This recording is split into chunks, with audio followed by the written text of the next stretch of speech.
Recovery brought order, recovery brought peace, recovery brought balance, recovery brought a sense of well-being.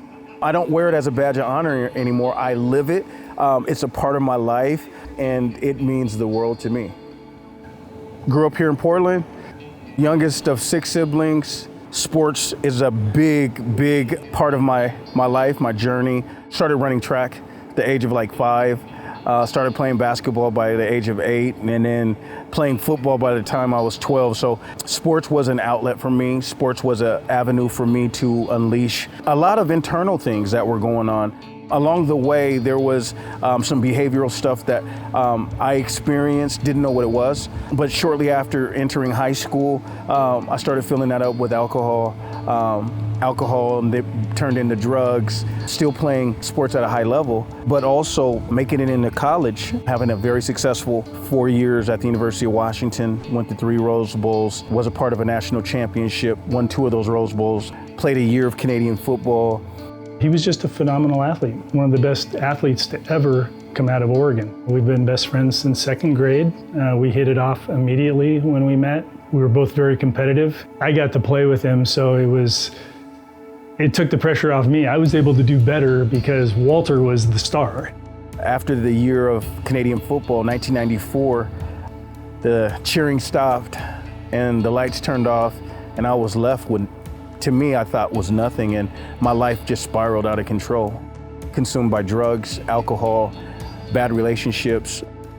Before I knew it, I was homeless.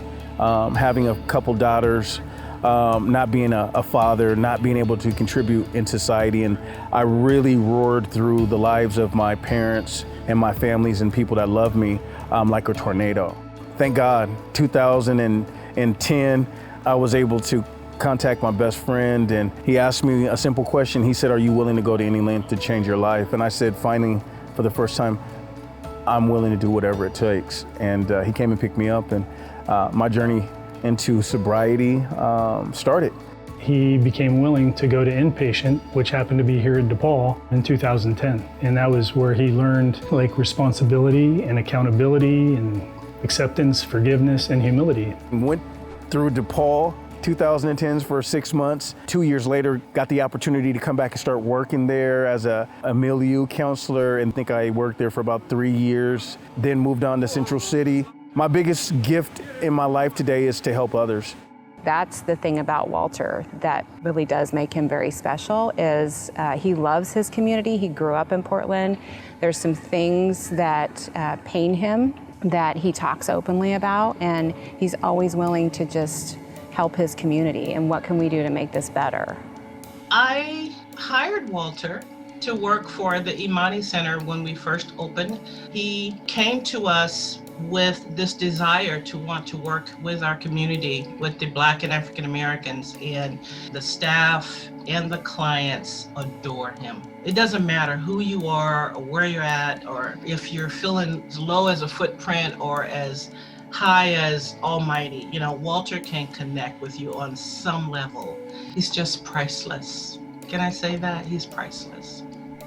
Walter knows how to talk to everybody, especially in this community. People know him like Walter the athlete, but then they know like he has some struggles, but then they know like he's back. He's not an athlete, but he's an athlete to the recovery community. He knows how to motivate us, he coaches us, he teaches us. So it's like he used those skills to switch it into like a recovery aspect of it. Helping others means not just by showing what I went through, but being a cheerleader, letting people know what they can do. I love letting people know what they can do opposed to what they can't. I think my dad is definitely able to just kind of make your heart smile, to just kind of make you happy, and he doesn't even have to try hard. It's just how he is, and I think that's what a lot of the world needs right now. That's definitely what makes my dad special. There was a few times where I wasn't going to make it through treatment, and he encouraged me that I could do anything I wanted to. So while I come from this neighborhood, Northeast Portland, and my role models were drug dealers and the people that had been exiled from our society. And he always told me I was different and I was better than that. And I ended up getting employed with Multnomah County. And if it wasn't for Walter, I would not be where I'm at today. The men that are a part of my support group, we don't get a chance to hang out as much, but now that the Black Lives Matter movement, us having more opportunity to stand up for the rights of African Americans. I'm very proud to be African American. I'm really proud to have my friends, because what we know is we are the ones that not only are on the front line, but we are the example. And what I can say for African Americans, there is a stigma, but what I've been able to see over the course of my work, my body of work for 4.5 years, is that the stigma is erased. It's how we approach it. It's how we are able to engage the African American individually. This is individually based, just like treatment any other place. But for me, the beauty in it is erasing the stigma by empowering my fellow African Americans to give them the encouragement, like, first of all, you are worth it. I'm proud of his recovery. I'm proud of his leadership. One day at a time, doing the next right thing, trying to help others. He's really on fire for it, actually. So that's my biggest hope, is that he just keeps doing what he's doing.